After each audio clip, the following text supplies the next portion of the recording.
In the middle of a busy sidewalk, a little girl sitting on the ground begs a passing millionaire. "Sir, buy my painting, I need money." He smiles, curious about the simple stick figure drawing, and asks what she wanted to portray. But the girl's innocent answer is an unexpected blow that makes the millionaire break down in tears right there. What she reveals about the drawing and her reason for needing to sell it leads the rich man to make a decision that will change his life forever. The biting cold sliced through the morning air, and Richard Anderson pulled his Italian wool coat tighter as he walked briskly down Park Avenue. His Italian leather shoes echoed on the icy concrete, marking the rhythm of a life that knew no pause. The Swiss watch on his wrist showed 7:45 a.m. He still had 15 minutes before the meeting that would define the future of his investment firm. At 42, Richard had built a financial empire that placed him among the wealthiest men in the country. His routine was mathematical: wake up at 5 a.m., exercise for an hour, review reports during breakfast, and arrive at the office before any employee. There was no room for unforeseen events in his meticulously planned schedule. The wind gusted stronger, making dry leaves dance across the sidewalk. Richard quickened his pace, his eyes fixed on the mirrored skyscraper that housed his office, on the 40th floor. It was then that something unusual caught his attention: a small figure sitting on the ground, near the entrance of a still-closed store. A girl of about 8 years old was there, wearing a threadbare coat that seemed too big for her small frame. Her brown hair fell over her shoulders in messy strands, and in her small hands she held what looked like a makeshift drawing. Richard slowed his pace, intrigued by the child's presence at that time and place. "Mister, buy my drawing? I need money." The girl's sweet, clear voice cut through the morning air like a distant bell. Richard stopped completely, his eyes meeting hers, large, dark, and carrying a sadness that shouldn't exist in someone so young. For a moment, the world around him seemed to fall silent. The cars, the honking, the frantic movement of the city. Everything disappeared. He was used to ignoring pleas for handouts. Every day, dozens of people approached him on the streets, holding out a hand or telling stories of need. Richard had developed an emotional shield against these situations, moving on without even slowing down. But there was something different about this girl. Maybe it was the sincere tone of her voice, without the rehearsed drama he usually heard. Or maybe it was the fact that she wasn't just asking, but offering something in return. The drawing in her hands was small, made on a piece of poster board that had seen better days, but there was a tenderness in it that Richard couldn't ignore. "What did you draw there?" he asked, surprising himself with his own question. A half smile formed on his face, a mixture of genuine curiosity and skepticism. The girl held up the drawing carefully, as if it were the most precious thing in the world.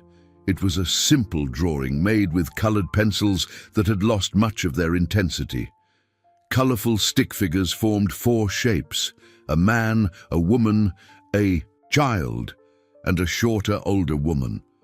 They all had smiles drawn in imperfect circles, and their hands touched in a chain of affection.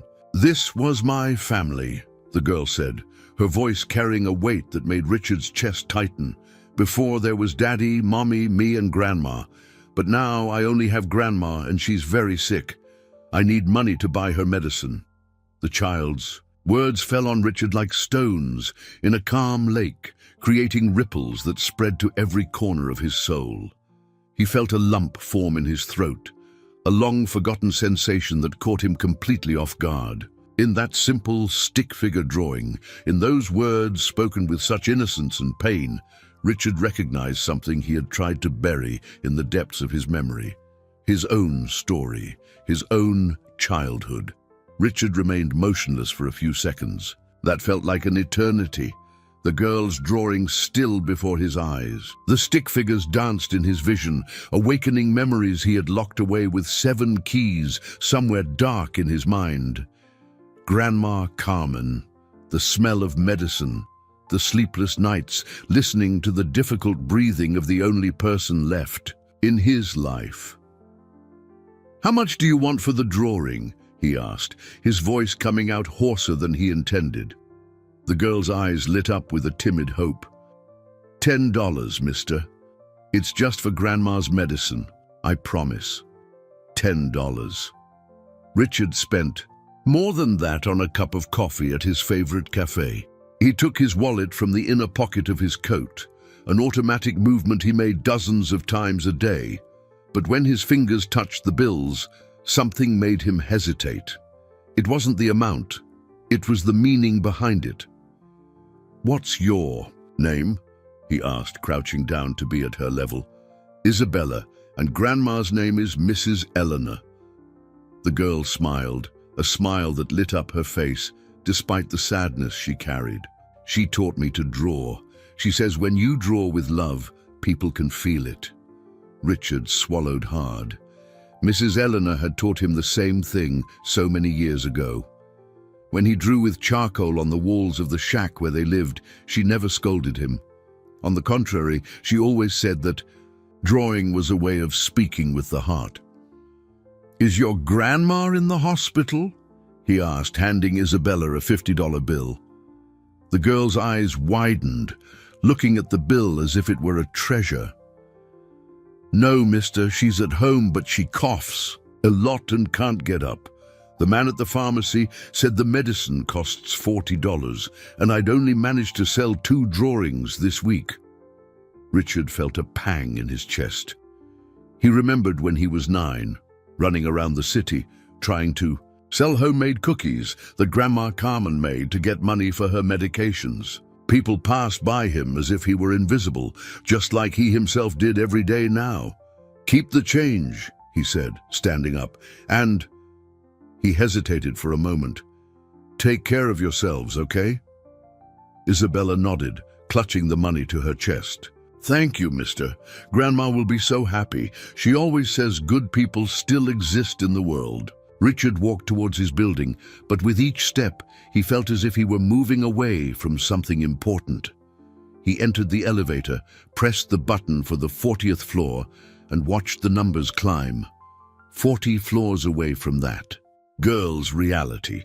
40 floors away from who he had once been. The meeting began promptly at 8 o'clock. Richard greeted the Japanese investors, presented the profitability charts, and discussed expansion strategies for the Asian market. His mind, usually sharp as a razor during negotiations, constantly drifted to the image of the stick figure drawing. "Mr. Anderson."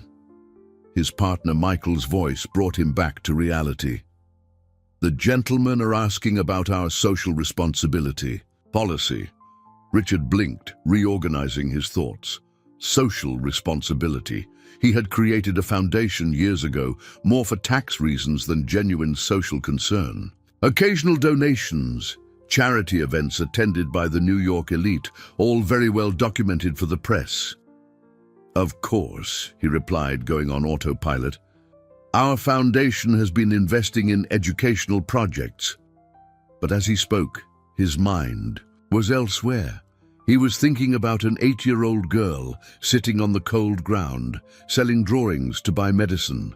He was thinking about how he had become exactly the type of person who used to ignore him as a child.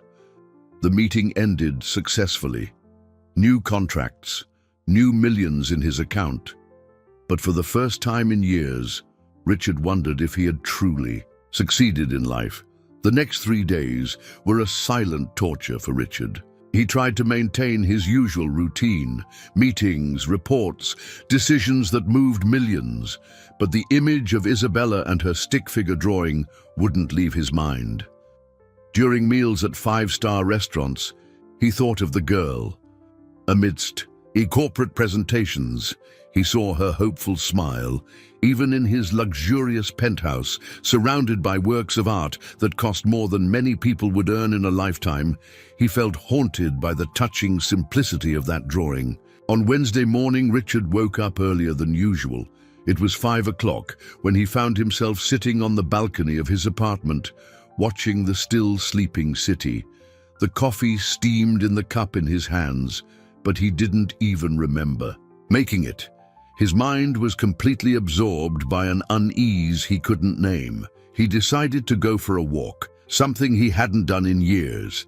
Usually, a driver took him directly from his building's garage to the office, but that morning he felt the need to feel the asphalt under his feet. He put on a simple tracksuit, something completely out of character, and went down to the lobby.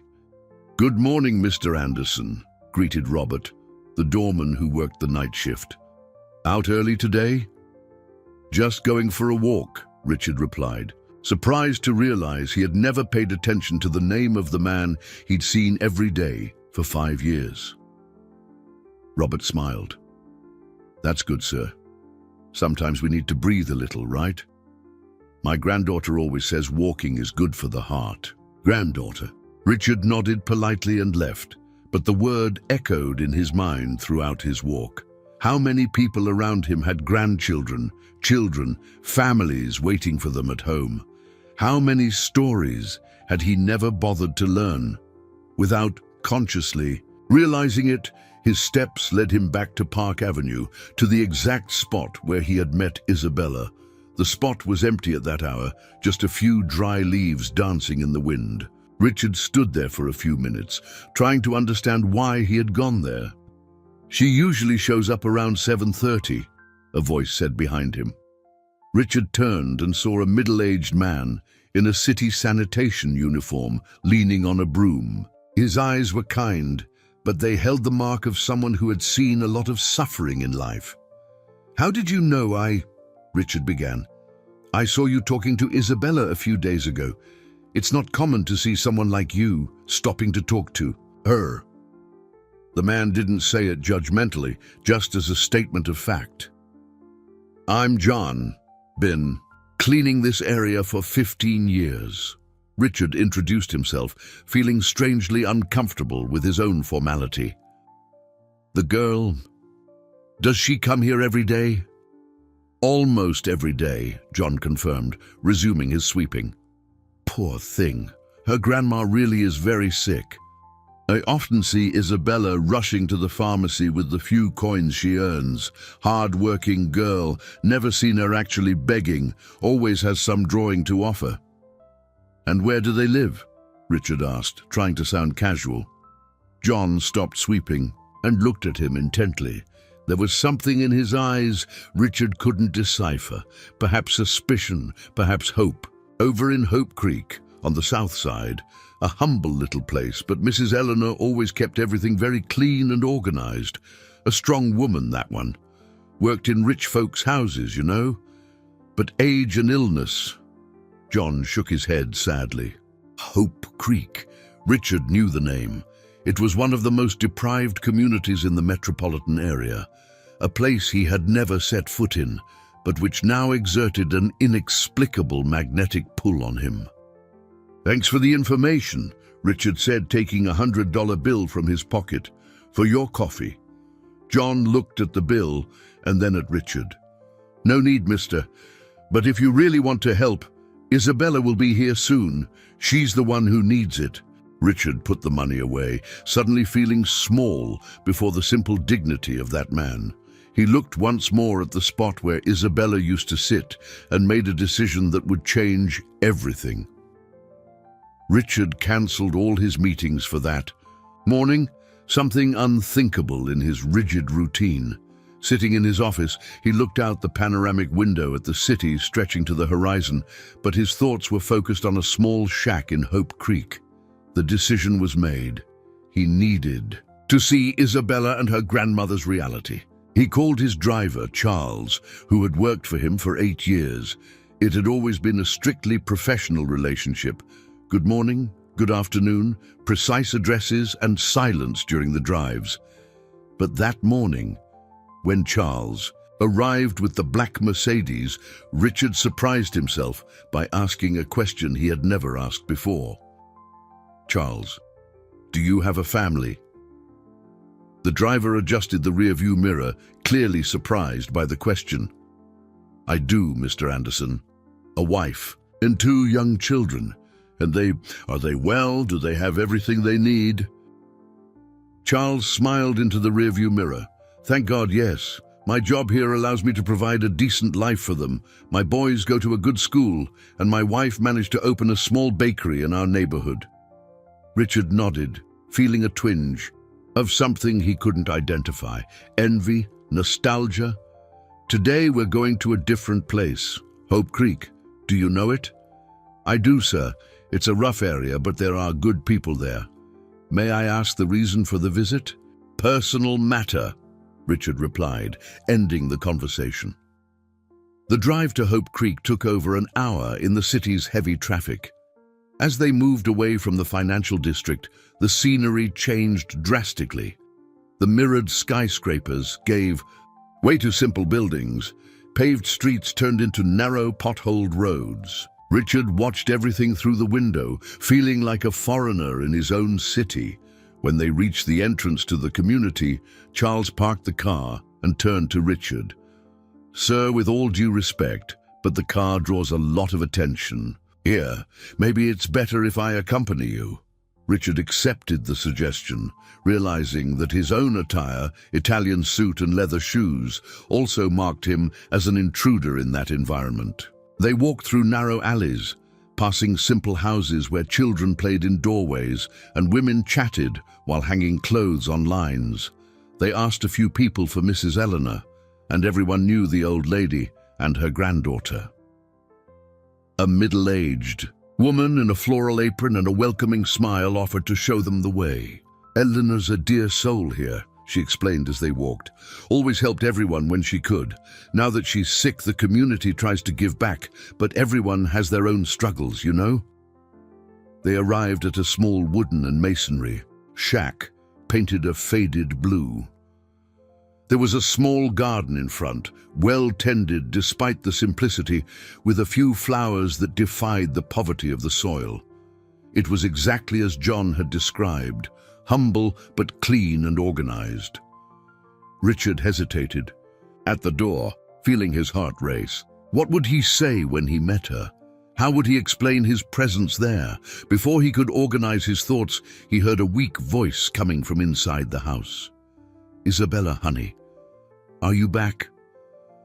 The voice was that of an elderly woman, clearly debilitated by illness. Richard felt a shiver run down his spine. There was something familiar in that voice, something that awakened fragmented memories of his childhood. Charles knocked gently on the wooden door. Mrs. Eleanor, you have a visitor. Slow footsteps approached the door, which opened to reveal a woman of about 70. Despite the apparent frailty caused by her illness, her eyes were lively and intelligent. She looked first at Charles, then at Richard, and her expression changed completely. Good heavens, she murmured, leaning against the doorframe. Richie Anderson. The world stopped around Richard. That voice, that time-worn face, those eyes that had watched him grow. How had he not recognized her before? Mrs. Eleanor wasn't just Isabella's grandmother. She had been a cook in his family's house when he was a child, in the last years before he lost his parents. Mrs. Eleanor, he managed to whisper, his legs feeling weak. You remember me? Mrs. Eleanor brought a trembling hand to her chest, her eyes filling with tears. My boy, how you've grown. You were 8 the last time I saw you. Now you're a grown man. She coughed, a dry cough that echoed through the small house. Come in, come in. I can't believe it's really you. Richard entered the shack with hesitant steps, Charles remaining respectfully outside. The interior was small but organized, with simple furniture that told a story of decades of care and love. On the wall, there was a small gallery of Isabella's drawings. Flowers, houses, smiling families made with colored pencils. Sit here in the good chair, Mrs. Eleanor said, indicating a mended but clean armchair. I'll make some coffee, or do you prefer juice? I have oranges from the neighbors. Tree. Don't bother, Mrs. Eleanor, please sit down. You're sick. Richard gently held the old woman's arm, helping her settle into the chair. She smiled, and in that smile Richard saw the same woman who used to make special cookies for him when he came home from school crying because the other boys made fun of his mended clothes. "You were always polite, Richie, even as a little boy, always with good manners." "Mrs. Eleanor." Richard sat on the edge of the simple bed, trying to organize his words. "I met your granddaughter, Isabella. She was selling drawings on the street." The old woman's face contorted with worry. "I didn't want her to, son. I told her not to go out with this cough, but she insists on helping. Says she needs to buy my medicine." She sighed deeply. Stubborn girl. Her heart's too big for her size. "Where are her parents?" Richard asked, though he already feared the answer. "My son Peter and his wife died in a car accident 2 years ago. Isabella has been with me ever since." Mrs. Eleanor wiped away a tear that ran down her wrinkled face. "I tried to give her the best, but with this illness—" She coughed again, a cough that seemed to tear at her lungs. Richard got up and poured her a glass of water. As Mrs. Eleanor drank, he looked around and noticed details that disturbed him. The old, rumbling refrigerator, the small, worn-out pots, the medicines lined up on an improvised shelf. Everything spoke of a daily struggle for survival. "Mrs. Eleanor, I need to ask you something," he said, sitting down again. "Why did you leave my parents' house? I remember one day you just weren't there anymore." The old woman's expression changed, becoming distant and melancholic. "Ah, son, that was so long ago." She hesitated, as if deciding how much of the truth she should reveal. "Something happened, a misunderstanding. Your mother was very nervous back then, with your father's illness getting worse." "What misunderstanding?" Richard insisted, feeling he was about to discover something important. Mrs. Eleanor sighed heavily. "Some money went missing from your father's desk drawer. It wasn't much, but in that situation, your mother thought it was me.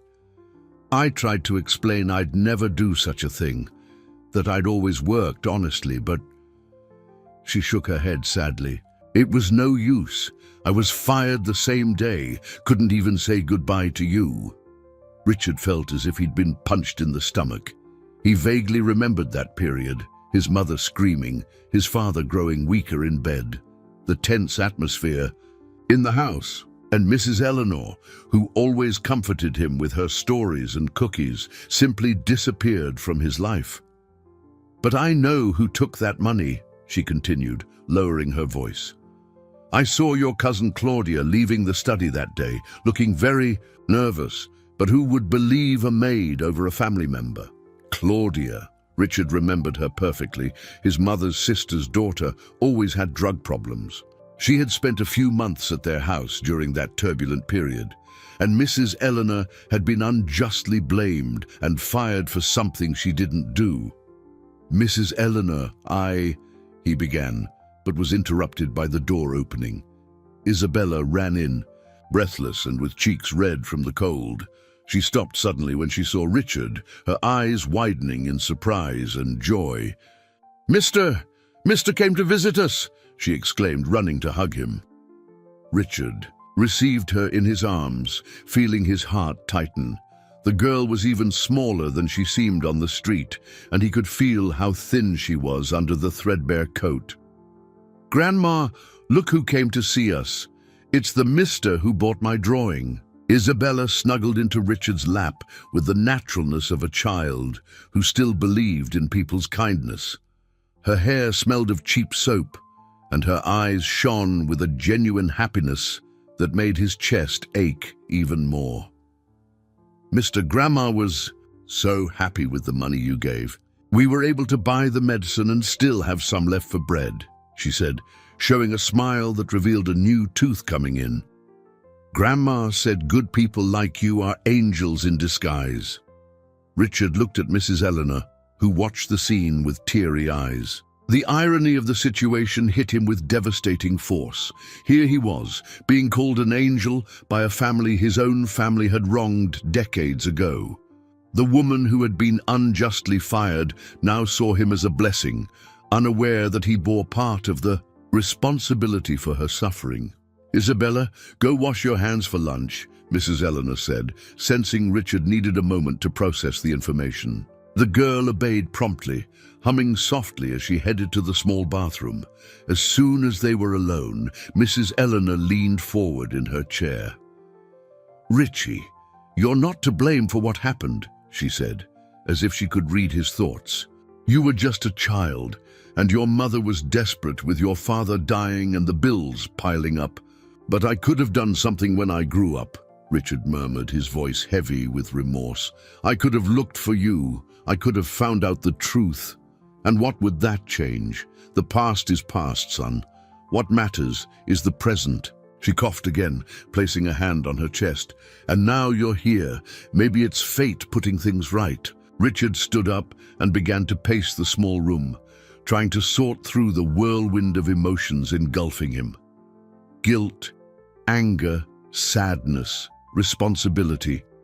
It all mixed into an emotional storm he didn't know how to face.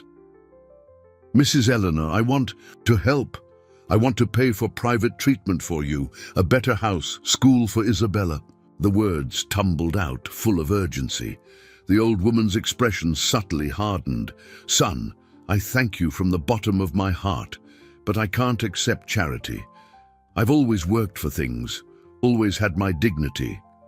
"It's not charity," Richard protested. "It's justice. It's the least I can do after..." "After what?" She interrupted him, her voice firm. "You don't owe me anything, Richie. Nothing. If you want to help, find a way that doesn't hurt my pride." Isabella returned from washing her hands and noticed the tension in the air. With the peculiar sensitivity of children, she approached her grandmother and held her hand. "Grandma, is the Mr. angry?" she asked, looking worriedly at Richard. "No, sweetie. The Mr. is a good person. He's just thinking about how he can help us." Richard knelt in front of Isabella, taking her small hands in his. "Isabella, would you like to not have to sell drawings on the street anymore?" The girl's eyes lit up. "I would, mister, but who will buy Grandma's medicine and the food? What if I found a job for your grandma? A job she could do right here without having to leave the house?" Mrs. Eleanor frowned. "What kind of job?" Richard thought quickly. He needed to find a solution that preserved the family's dignity, but also ensured their financial security. Suddenly, an idea began to form in his mind. "You always made the best food I've ever tasted, and I remember your special cookies." He paused, organizing his thoughts. "I have a company with over 200 employees. What if you provided homemade food for the meetings? Cakes, savory snacks, sweets?" Mrs. Eleanor looked at him skeptically. "Son, I cook in a simple kitchen with old pots. I can provide equipment, but you would still be the chef, responsible for everything. It would be a real business, with a contract and everything." For the first time since he had arrived, Richard saw a glimmer of hope in the old woman's eyes. Isabella jumped. With joy, "Grandma, you could make those brownies I love, and the cheese puffs." "Easy, easy," Mrs. Eleanor said, but Richard could see the idea had captivated her. "That would be a lot of work, and I don't know if I have the strength." "I can help," Isabella exclaimed. "I can be Grandma's assistant." Richard smiled, feeling he had finally found a way. It wouldn't be charity, it would be a real opportunity for work and dignity. But deep down, he knew this was just the beginning. Something much bigger was happening here, something that would change not only their lives, but his own. 3 weeks had passed since Richard had set up the homemade food business with Mrs. Eleanor. What started as a small order for his executive meetings quickly grew into something much larger. The reputation of her sweets and savories spread through the company's hallways, and orders began pouring in from other floors. Richard visited Hope Creek almost every day, always with Charles for company. The driver had become more than an employee. He was almost a friend, someone Richard could talk to about the changes he felt happening in his life. The visits always included some time with Isabella, who had become the ray of sunshine in his increasingly somber days at the office. That Tuesday, when they arrived at the faded blue house, they found the door ajar and a worrying silence in the air. Richard knocked lightly on the wood before entering, calling their names. "Mrs. Eleanor? Isabella?" A faint moan came from inside the house. Richard entered quickly and found Mrs. Eleanor collapsed on the kitchen floor, conscious but clearly very weak. Scattered pots around her indicated she had fainted while preparing an order. "My God, Charles, call an ambulance!" Richard shouted, kneeling beside her. No need," Mrs. Eleanor murmured, trying to get up. "Just a dizzy spell. It's past." But Richard could see it wasn't just a dizzy spell. She was pale, sweating coldly, and her breathing was irregular. "Where's Isabella?" "At school. She can't see me like this." The old woman's voice was broken. Promise me you won't tell her." "Mrs. Eleanor, you need to go to the hospital now." She gripped Richard's arm with surprising strength. "Son, listen to me. If anything happens to me," she coughed, a little blood appearing at the corner of her mouth. "Isabella can't go into the system. She can't." Richard's heart pounded. "Nothing's going to happen. We'll take care of you. Promise me. Promise you'll take care of her." "I promise," Richard said, without even thinking about the implications of that promise. Charles came running back. "The ambulance is on its way. Mr. Anderson, I found this on the table." He handed over an opened letter, clearly from the public. "Hospital." Richard read it quickly and felt his blood run cold. The diagnosis was much worse than he imagined. Mrs. Eleanor had severe pneumonia that had progressed to a systemic infection. The recommended treatment was immediate hospitalization and expensive medications that weren't available through public health care. When the ambulance arrived, Richard insisted on accompanying Mrs. Eleanor. During the ride to the hospital, she held his hand with fragile strength, whispering worries about Isabella that broke his heart. At the hospital, reality proved even harsher. The line for admission was long, beds were scarce, and care was slow. Richard found himself facing an inhuman bureaucracy that treated Mrs. Eleanor as just another number, another social case of no importance. "Doctor, she needs to be admitted immediately," Richard told the attending physician, a young man who looked as overwhelmed as he was tired. "Sir, we have dozens of cases like this. She's in line, but it could take a few days to get her a bed." "A few days? She could die." The doctor sighed, looking at Richard with a mixture of compassion and frustration. "Do you think we don't know that? We work with what we have. If you want faster care, try a private hospital." But when Richard suggested transferring Mrs. Eleanor to a private hospital, he faced another obstacle. She had no health insurance, proper documentation, and the hospital required family authorization, which she couldn't provide in her current state. That's when Richard made the decision that would change everything. He signed as financially responsible for all her treatment, committing to costs that could run into hundreds of thousands of dollars. But more than that, on the official paperwork, when asked about his relationship with the patient, he wrote "de facto grandson." At that moment, in a hospital waiting room that smelled of disinfectant and despair, Richard understood he wasn't just paying off a past debt. He was choosing a family. He was choosing to love. And when Isabella came running down the hospital corridors, brought by a neighbor who had seen the ambulance, Richard welcomed her into his arms, knowing his life had changed forever. "Uncle Richie, is Grandma going to be okay?" she asked, her eyes full of tears. "We'll do everything possible," he replied, and for the first time in years, Richard Anderson made a promise, thinking with his heart, not his head. The 5 days Mrs. Eleanor spent in the ICU were the longest of Richard's life. He had turned one of his penthouse rooms into a temporary space for Isabella, who flatly refused to be away from him. The girl had created a ritual. Every morning she drew a new picture for her grandmother, hoping it would help her get better faster. It was a grey Thursday when Richard received the call he dreaded. It wasn't from the hospital. It was from Michael, his partner, with news that caught him completely off guard. "Richard, we need to talk urgently.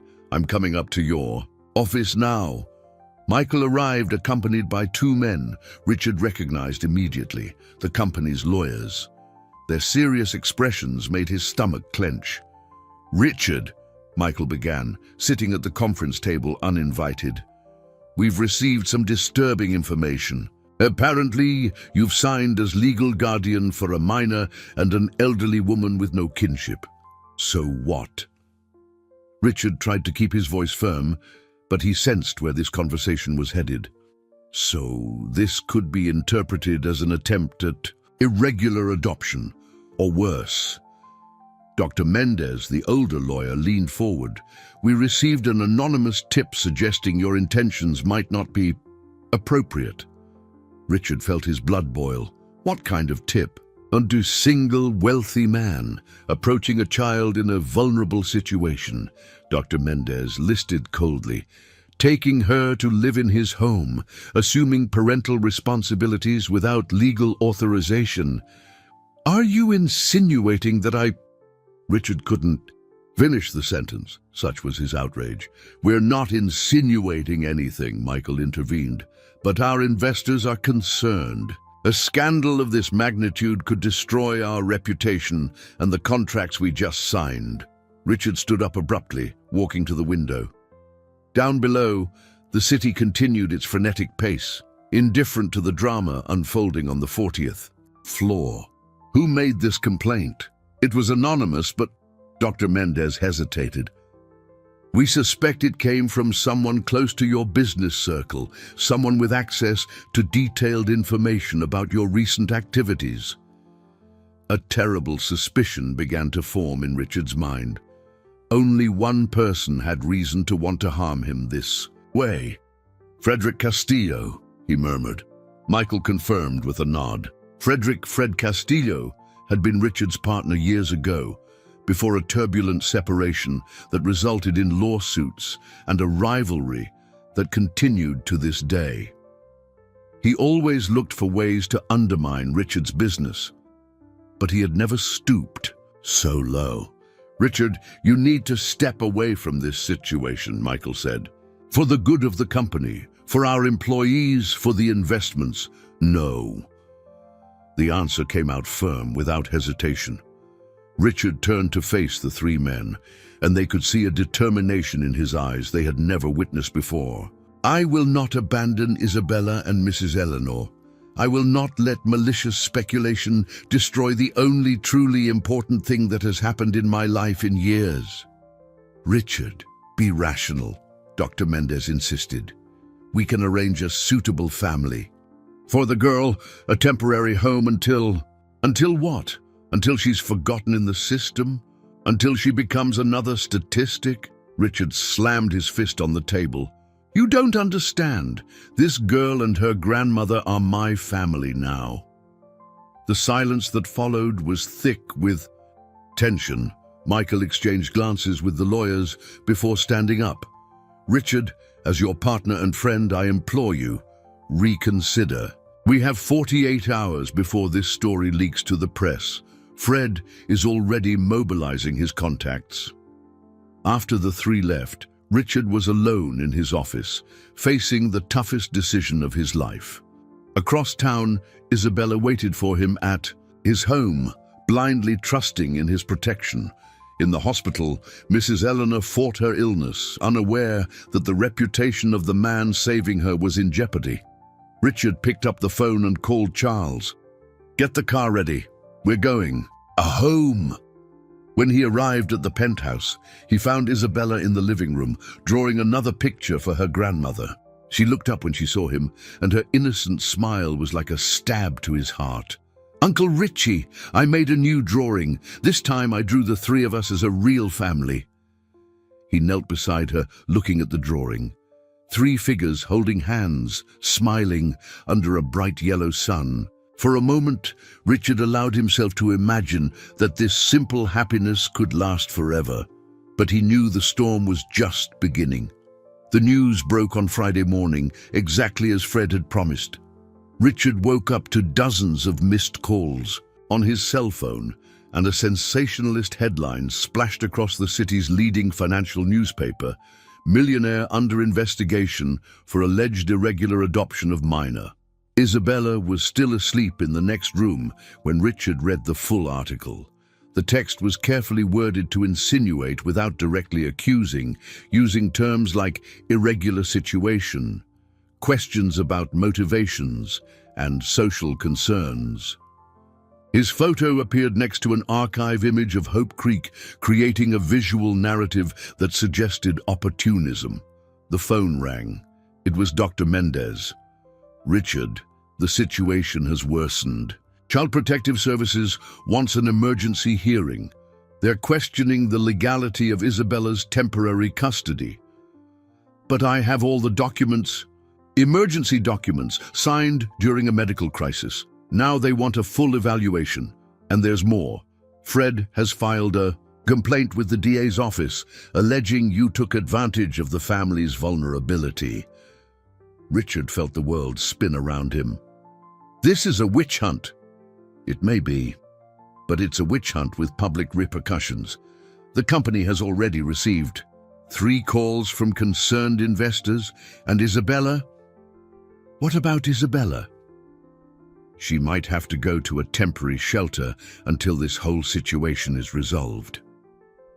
At that moment, Richard heard small footsteps approaching the living room. Isabella appeared at the door, wearing the pajamas he had bought for her, pink with teddy bear designs, and rubbing her sleepy eyes. "Uncle Richie, why are you talking so loud?" she asked, approaching with the confidence of someone who truly felt at home. Richard quickly hung up the phone and opened his arms to her. "Good morning, little one. Sleep well?" "I dreamed about Grandma," Isabella said, climbing into his lap. She was better and was making brownies for everyone. "When are we visiting her today?" Richard's heart broke. How could he explain to an 8-year-old child that she might not be able to stay with him anymore? How could he say that malicious? Adults were trying to separate them. "Isabella, I need to explain something important," he began, choosing his words carefully. "Is it about the people saying bad things about you on TV?" she asked innocently. Richard froze. "You saw television?" "When I woke up earlier, I turned it on to watch cartoons. But there was a news story with your picture. The lady said your name and said things I didn't understand." Isabella looked at him with worried eyes. "Did you do something wrong, Uncle Richie?" "No, little one. I didn't do anything wrong, but sometimes when people don't understand a situation, they make up stories. Like when the boys at school say I don't have a dad or mom."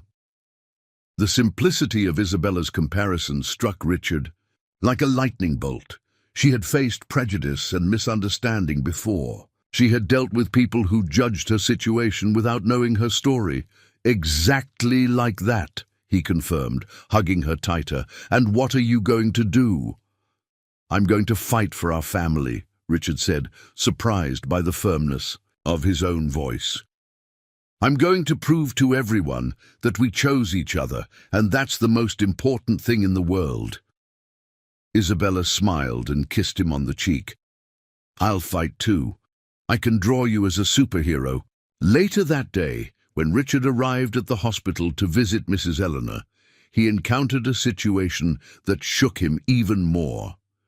A social worker was talking to the medical team, and the professional's expressions were grave. "Mr. Anderson, Dr. Sanders, the doctor in charge of the case, called out. We need to talk." In a private corridor, she explained that the hospital had received instructions to restrict Richard's visits until the legal situation was clarified. The social worker had questioned his authority to make medical decisions for Mrs. Eleanor, But she has no one else, Richard protested. We understand the situation, but our hands are tied. These are safety protocols. It was then that a weak voice came from the next room. Doctor, please let my grandson in. Mrs. Eleanor had woken up. For the first time in 5 days, she was conscious and asking to see Richard. The social worker hesitated, but the doctor decided to allow a quick visit. Richard entered the room and saw Mrs. Eleanor connected to several machines, but with alert and determined eyes. She extended a trembling hand to him. Son, I heard the nurse talking. I know they're trying to hurt you because of us. Mrs. Eleanor, don't worry about that. You need to focus on getting better. No, I need to speak. She squeezed his hand. With surprising strength. If necessary, I'll go on television. I'll tell everyone who you really are. I'll talk about how you saved us, how you gave us back our dignity. Tears rolled down Richard's eyes. You don't have to. Yes, I do, because you're my grandson in heart, and no one will tear our family apart. At that moment, Richard knew he wasn't fighting alone. He had a 70-year-old warrior by his side. The weekend brought a deceptive calm. Richard had decided to keep Isabella away from television and news, creating a bubble of normality in his penthouse. They spent Saturday drawing, cooking, and talking about Mrs. Eleanor, who was showing slow but consistent signs of improvement. It was Monday morning when the world collapsed again. Richard was awakened by insistent knocking on the door. It was 6 a.m., and through the intercom, a formal voice identified itself. Child Protective Services, we need to speak with you. Isabella was still asleep when Richard opened the door to 2 social workers and a court officer. The older one, a middle-aged woman with a stern expression, presented the documents. Mr. Anderson, we have an order for an immediate assessment of the situation. Of the minor, Isabella Santos. She needs to accompany us to a temporary shelter while the case is investigated. This is absurd. She's safe here. She's loved here. Sir, please don't make things more difficult. These are just standard procedures. The noise of the voices woke Isabella, who appeared in the living room wearing her teddy bear pajamas, clutching the small teddy bear Richard had bought for her. Her large eyes scanned the unfamiliar faces with growing alarm. Uncle Richie, who are these people? The social worker knelt to Isabella's level, forcing a smile. Hi, sweetie, I'm Maria, and I've come to take you to a new place with other children your age. I don't want to go, Isabella said, running to Richard and clinging to his leg. I want to stay with my uncle. Isabella, it'll only be for a few days, Richard lied, trying to keep his voice calm despite the desperation he felt.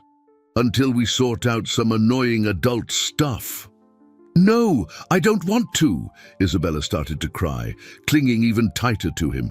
You promised we'd be a family. Richard knelt and hugged her, feeling his own tears begin to well up. Isabella, listen to Uncle. It'll be temporary, I promise. And all this confusion will pass. And what if Grandma wakes up and doesn't find me? I'll explain it to her, and I'll visit you every day until you come back. The scene that followed was heartbreaking. Isabella was taken away still in her pajamas, carrying only her teddy bear and crying inconsolably. Richard stood at the door of his apartment, watching the elevator close with the child who had become his reason for living. 2 hours later, when he arrived at the hospital to tell Mrs. Eleanor what had happened, Richard found the room empty. A nurse explained that the patient had had an anxiety attack during the night and needed to be sedated. Apparently, she had dreamed that something bad was happening to Isabella. It was late afternoon when Richard received the call that completely devastated him. It was from the shelter. Mr. Anderson, we have a problem. The girl, Isabella, has disappeared. What? Do you mean disappeared? She took advantage of a moment of distraction during recess and ran away. We've alerted all teams, but we haven't found her yet. Richard hung up the phone and ran to his car. Charles was waiting for him in the parking lot, and for the next 3 hours, they scoured the entire city looking for Isabella. They visited Hope Creek, the spots where she used to sell her drawings, parks, bus stops. Night had fallen when they finally found her. Isabella was sleeping on a bench in Washington Square Park, in the city center, curled up and shivering from the cold. Her teddy bear was clutched tightly to her chest, and she had cried so much that her cheeks were red and swollen. She looked even smaller and more fragile under the yellowish light of the lampposts. "My God, Isabella!" Richard picked her up, feeling how cold she was. "What are you doing here?" She opened her eyes slowly, taking a few seconds to recognize him. When she finally understood he was there, she clung to his neck desperately. "Uncle Richie, I ran away. I don't want to stay in that place. The other children are sad and nobody cares about them." "Isabella, you're freezing. How long have you been here?" "I don't know. I tried to go to Grandma's house, but I got lost. Then I remembered this park where you said you used to play when you were little." Richard wrapped her in his coat, his heart shattering. She had remembered the story he told about his childhood when he slept on the streets after Grandma Carmen's death. In her desperation, Isabella had tried to follow the same path he had. "Little one, you could have gotten hurt. There are dangerous people on the streets at night." "But I had nowhere to go," she sobbed. "That place isn't my home. My home is with you and Grandma." Charles approached, offering a blanket he always kept in the car. "Mr. Anderson, we need to take her to the hospital. She might have hypothermia." On the way to the hospital, Isabella fell asleep in Richard's arms, physically and emotionally exhausted. He watched her sleep, knowing this would probably be one of the last times he could hold her like this. The system would separate them again, and this time security measures would be stricter. It was then that Richard made the most radical decision of his life. He would not allow them to take Isabella again, no matter the personal or professional cost. He would fight for her until the end, even if it meant facing the justice system, society, and everyone who tried to destroy the family they had built. After spending the night at the hospital with Isabella, who, fortunately, had only caught a cold, Richard made a decision that surprised everyone, starting with himself. Instead of hiding from the media and trying to resolve everything in court, he decided to make his version of the story public. On Tuesday morning, he called Francesca Hayes, an investigative journalist for the main local television channel, known for her humanized approach to news. "Francesca, I'd like to give an interview. I want to tell the truth about my relationship with Isabella and Mrs. Eleanor." "Richard, are you sure? This could be risky." "More risky than letting lies spread. I want people to know who they really are." The interview was scheduled for late afternoon and would be broadcast on the evening news. But Richard didn't wait passively. During the day, he mobilized a support network he didn't even know he had. It started with his company's employees.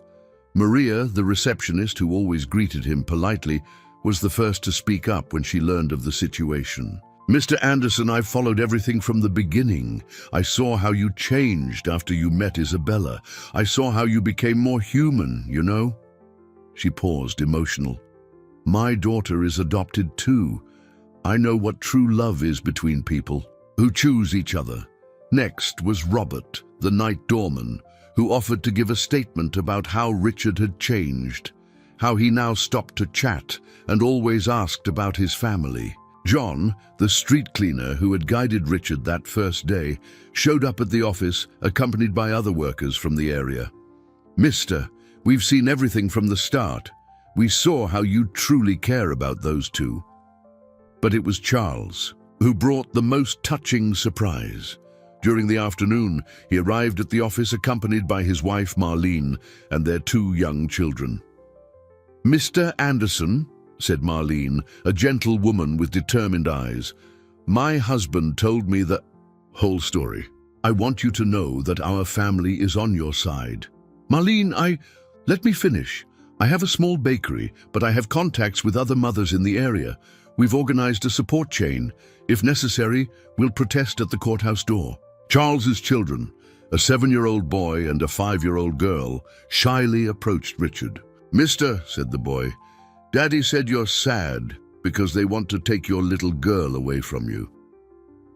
"She's not exactly my daughter," Richard tried to explain. "But do you love her?"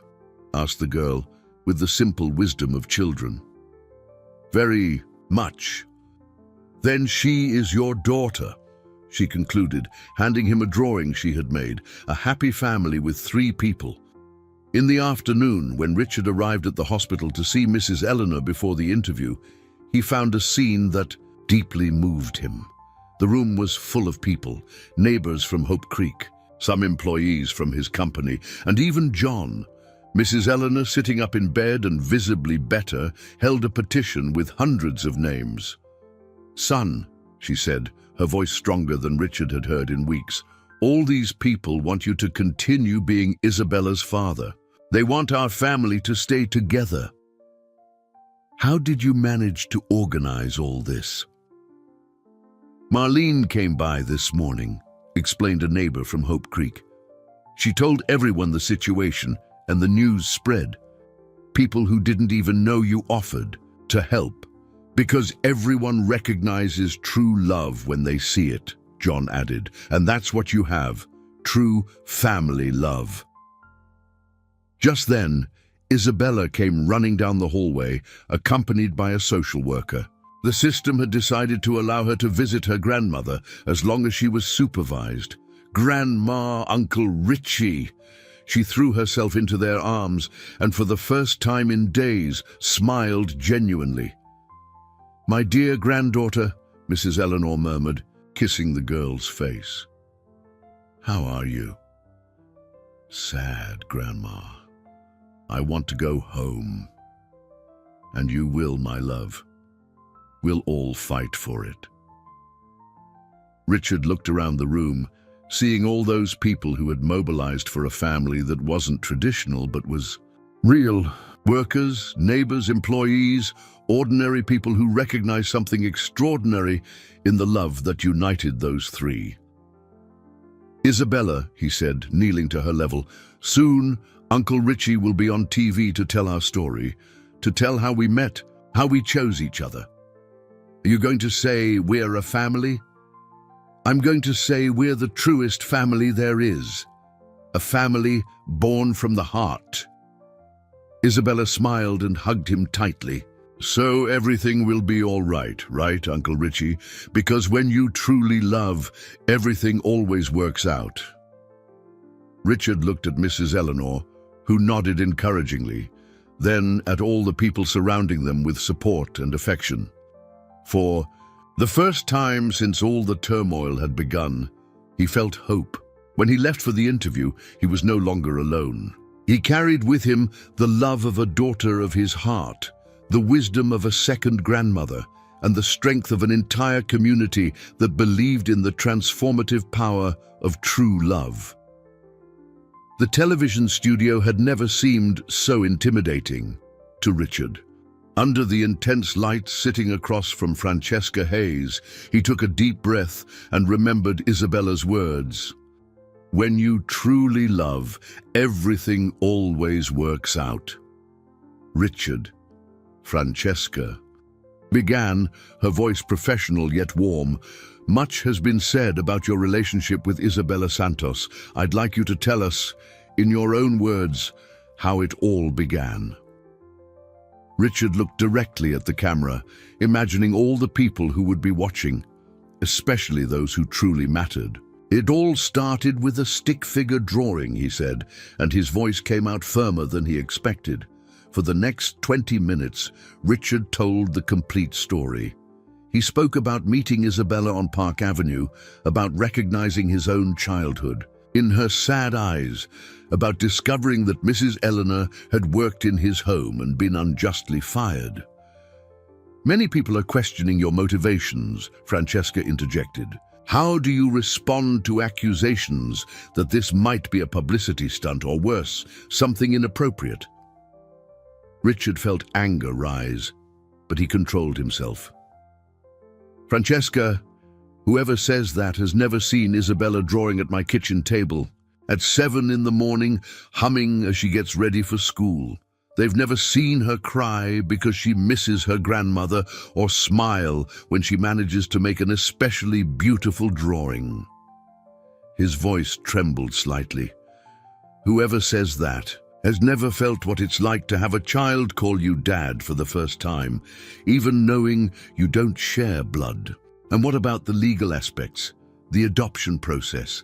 I'm doing everything by the book. I have the best lawyers, psychologists, social workers, but the bureaucracy is slow, and meanwhile a child is suffering." Richard leaned forward. "Isabella ran away from a shelter because she isn't loved there. She's just another number, another case. With me and Mrs. Eleanor, she's the center of our universe." It was then that Francesca asked the question Richard hadn't expected. "Are you willing to give up your company, your fortune, for this family?" Richard didn't hesitate for a second. Yes, in a heartbeat, even knowing it could cost you everything you've built in 40 years. "Francesca, I spent 40 years building an empty empire. In the last 2 months, I've built a family. I know which one is more important." The interview was ending when Francesca signaled to the crew. "Richard, we have a surprise for you, with special authorization from the hospital and Child Protective Services. Mrs. Eleanor and Isabella are here with us." The studio doors opened and a wheelchair appeared, pushed by a nurse. Mrs. Eleanor was sitting in it, wearing a borrowed but clean outfit, her hair combed, and a radiant smile on her face. Beside her walked Isabella, wearing a simple but pretty dress, holding her grandmother's hand. Richard stood up so quickly he almost knocked over his chair. "You're here!" Isabella ran into his arms and he scooped her up, twirling her in the air. "Uncle Richie, I saw you on TV. You said you love me." "And I do, little one, more than anything in the world." Mrs. Eleanor was brought over to them, and Richard knelt beside the wheelchair, holding her hand while still embracing Isabella. "Francesca," Mrs. Eleanor said, looking at the camera, "this man saved our lives, not just with money, but with love. He gave us back our dignity, our hope. Isabella isn't just my granddaughter, she's our granddaughter. And Richard isn't just a good man, he's the grandson of my heart." "And I," Isabella said, turning to the camera with the natural confidence of children, "want to tell everyone that my Uncle Richie is the best dad in the world. He protects me, teaches me things, and always makes me smile. And anyone who doesn't understand what true love is." Francesca was visibly moved. "Isabella, do you have a message for the people watching?" "I do," Isabella perked up. "I want to say that family isn't just about who shares the same blood. Family is who takes care of you, who loves you, who stays by your side when everyone else leaves. And me, Grandma Eleanor, and Daddy Richie are a real family." Daddy Richie. She had said Daddy for the first time on national television in front of millions of people. Richard felt tears stream freely down his face, without any shame. "And now," Mrs. Eleanor said, taking something from a bag on her lap, "we want to show you something special." It was the original stick figure drawing, the one Isabella had sold to Richard on that cold morning that changed their lives. But now there was a fourth figure drawn beside the other three, added with a different colored pencil. "I drew you, Daddy," Isabella explained. "Now our family is complete in the drawing too." The studio was in absolute silence. Even the camera operators had stopped working to watch the scene. Francesca discreetly wiped her eyes before speaking. "I think we have proof here that true love doesn't need blood, doesn't need papers, doesn't need anything but hearts willing to love unconditionally." When the cameras turned off, Richard remained there, holding his two women, knowing that regardless of what happened in the courts, with Child Protective Services, or in public opinion, they had already won the most important battle, the battle to become a true family. The interview's impact was immediate and overwhelming. Even before the program ended, social media was flooded with messages of support. The hashtag Family from the Heart became the top trending topic in the country, with thousands of people sharing their own stories of unconventional families and true love. The next morning, Richard woke up to a call from Dr. Mendez, but this time with completely different news. "Richard, you won't believe this. Fred Castillo has dropped all charges." "What do you mean?" "Apparently he was pressured by his own investors. Public opinion has completely turned in your favor. Maintaining the accusations now would be commercial suicide for him." But the best news came 2 hours later, when Dr. Carla Henderson, the psychologist from Child Protective Services, called personally. "Mr. Anderson, after evaluating the entire case, including yesterday's public testimony, we've decided to approve permanent custody of Isabella for you.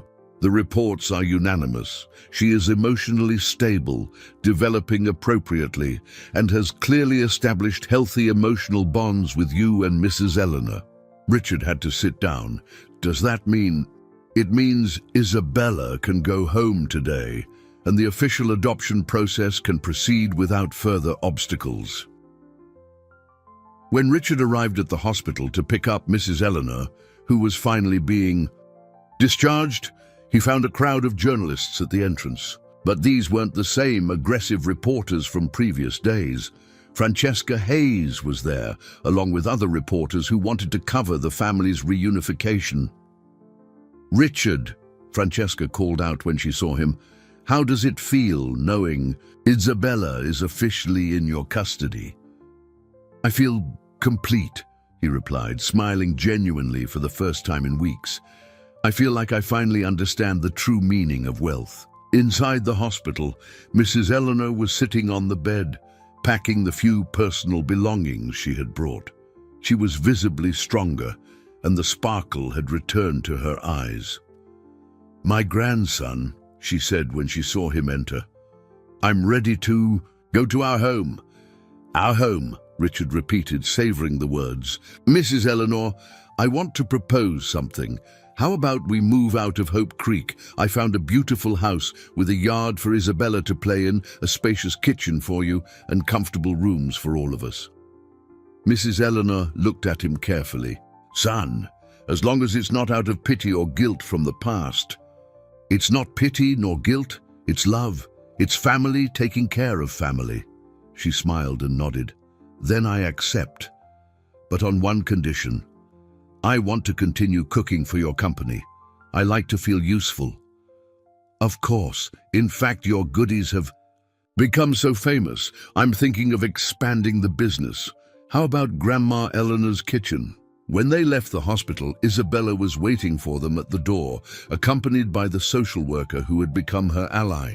The girl ran to them, and the three embraced right there in front of the cameras and the crowd. "Daddy! Grandma!" "Let's go home," Isabella shouted, radiant with happiness. "Let's go home," Richard confirmed, picking her up. A week later, in the new house, a cozy home in a quiet neighborhood with a flower-filled yard and a tree perfect for a swing, Richard watched Isabella play in the yard while Mrs. Eleanor prepared lunch in the kitchen. Charles had become more than just a driver. He was almost an uncle to Isabella. His wife Marlene visited regularly, bringing their children to play. John visited on Sundays, always with stories to tell. The community that had formed around this unlikely family was proof that true love attracts more love. "Daddy," Isabella called from the yard, "come see what I planted." Richard approached and saw small sunflower seedlings she had planted with Mrs. Eleanor's help. "They're beautiful, little one." "Grandma said sunflowers always look towards the sun, just like our family. We always look on the bright side of things. Your grandma is very wise. And so are you, Daddy. You taught us that family is who we choose to love." That afternoon, as the three of them had dinner together at the kitchen table, Richard, Mrs. Eleanor, and Isabella, the stick figure, drawing hung on the main living room wall, lovingly framed. The four figures drawn by Isabella smiled, holding hands under a bright yellow sun. Richard looked at his two women and realized he had found something he hadn't even known he was looking for. A true family, built not by blood, but by the daily choice to love, protect, and care for one another. The man once known only for his business acumen now was a father, grandson, and son, all at the same time, and for the first time in his life, Richard Anderson was truly rich. 2 years had passed since that cold morning on Park Avenue that forever changed the lives of Richard, Isabella, and Mrs. Eleanor. The art gallery was elegantly decorated, with soft lights highlighting dozens of colorful paintings on the walls. It was the first solo exhibition for Isabella Santos Anderson, now officially an Anderson, after the adoption process was finalized.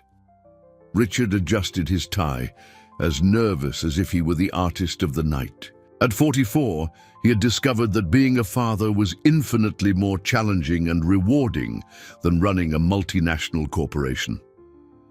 Mrs. Eleanor, at 72, was radiant in her light blue dress, specially chosen for the occasion by Isabella.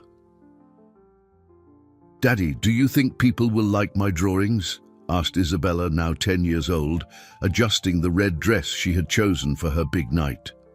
"Little one, your drawings tell stories of love, hope, and family. How could people not like them?" The gallery began to fill up. Richard's colleagues, neighbors, friends from Isabella's school, and many of the people who had supported the family during difficult times came.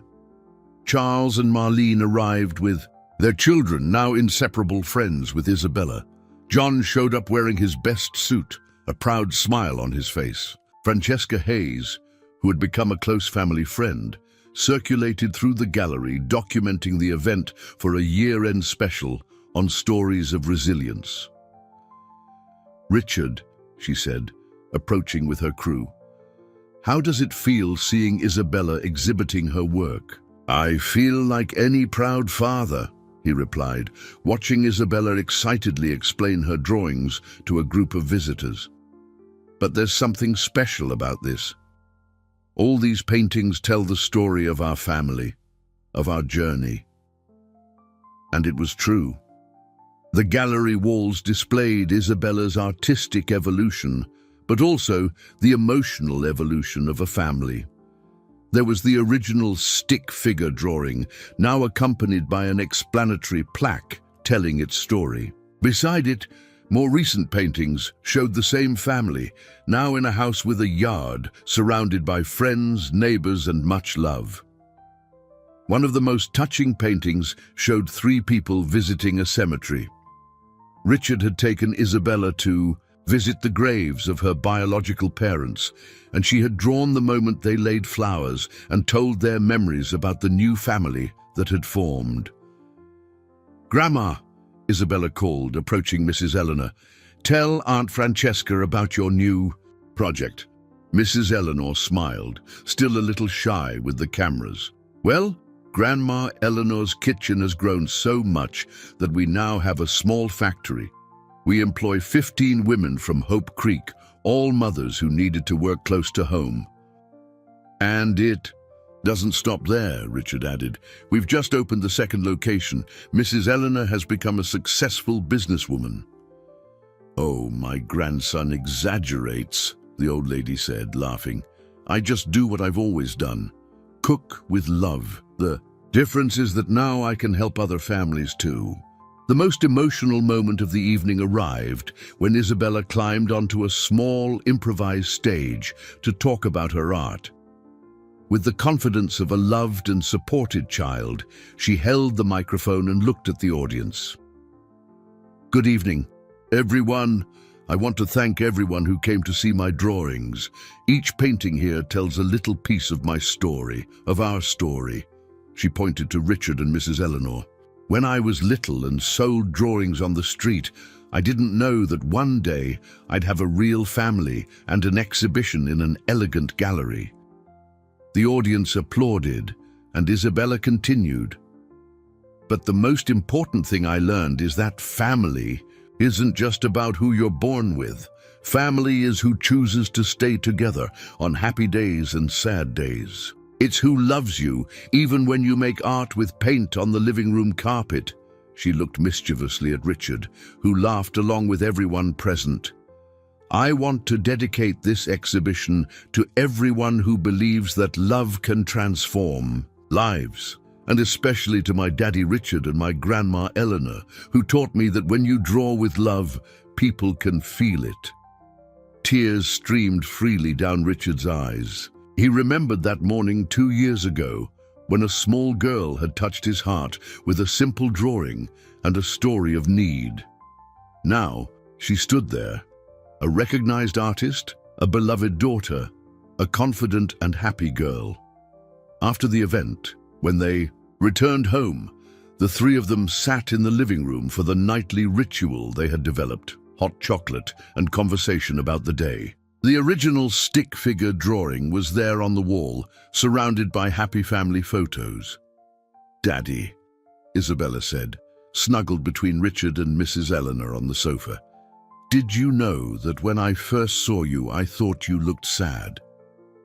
"And you were right, little one. I was very sad. I just didn't know it." "And now?" Richard looked around the love-filled room, at the girl in his arms and the old woman who had become his second mother. "Now I know I've found everything I was always looking for without knowing it, a true family." "And I," Mrs. Eleanor said, kissing Isabella's forehead, "discovered that life can give us second chances at the most unexpected times." Isabella yawned, sleepy. "I'm going to draw that tomorrow. Second chances and true families."